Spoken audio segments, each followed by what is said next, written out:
देखिए 2020 में थाना दक्षिण टोला पर एक मुकदमा तहसीलदार सदर मऊ की तरफ से दर्ज कराया गया था, जिसमें उनकी तरफ से कहा गया था कि विकास कंस्ट्रक्शंस नाम की एक कंपनी है, जिसमें मुख्तार अंसारी की जो वाइफ हैं आबशा अंसारी और अन्य पार्टनर्स के द्वारा इसमें कूट रचित दस्तावेजों के तहत सार्वजनिक संपत्ति पर अतिक्रमण किया गया था और उसी पर इनके द्वारा जो लोन भी लिए गए थे वो भी फर्जी दस्तावेजों के तहत लिए गए थे।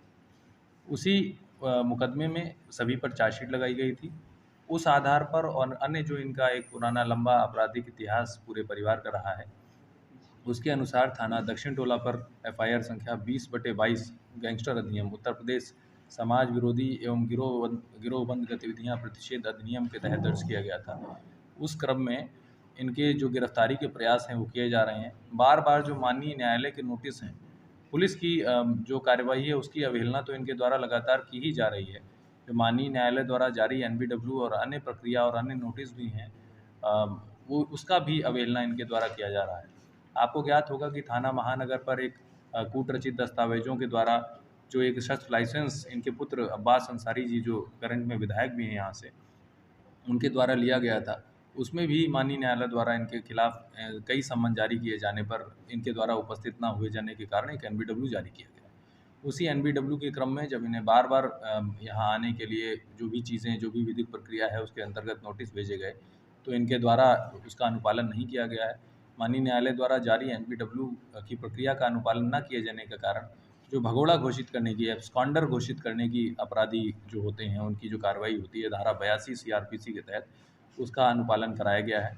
उसी 82 जो सीआरपीसी है उस प्रक्रिया का तामीला करने के लिए हमारे वहाँ के पूरी टीम, इंस्पेक्टर दक्षिण टोला, इंस्पेक्टर सराय लखनसी और इंस्पेक्टर कोतवाली, जो इनके गाज़ीपुर स्थित 4 जगह है, जो इनका पैतृक मकान है मुख्तार अंसारी का, और जो इनके ससुराल का पैतृक मकान है, जो इनके साले भी इसमें, जो मुख्तार अंसारी के जो 2 साले हैं अनवर शहजाद और आतिफ रजा, इन दोनों के खिलाफ भी इसमें एनबीडब्ल्यू था।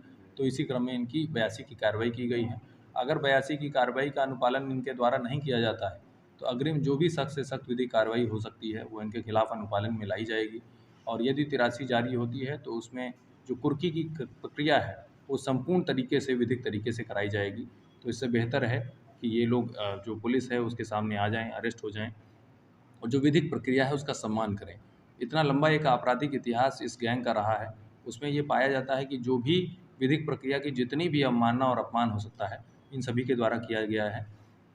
इनसे ये आपके द्वारा अपील भी है, और अपील क्या है, एक चेतावनी भी है कि अगर इनके द्वारा अब विधिक प्रक्रिया का अनुपालन नहीं किया गया तो जो कुर्की की कार्रवाई है वो पूर्ण जितना विधिक सख्ती हो सकती है उसके द्वारा की जाएगी। अब्बास अंसारी भी गिरफ्तारी के लिए आ रहे हैं। जी, एनबीडब्ल्यू जो पेंडिंग है, हमें उसकी कॉपी प्राप्त हो गई है। उसमें आगे क्या उस कोर्ट द्वारा निर्णय लिए गए हैं या इनके द्वारा क्या इनके वकील के माध्यम से अगर ये उस एनबीडब्ल्यू में या उस समन प्रक्रिया में जारी होना चाहते हैं या नहीं होना चाहते हैं, जो एनबीडब्ल्यू पेंडिंग है उसमें कहीं पर भी इनके खिलाफ कार्रवाई की जा सकती है। उसी क्रम में मऊ में भी इनके खिलाफ कार्रवाई की जाएगी।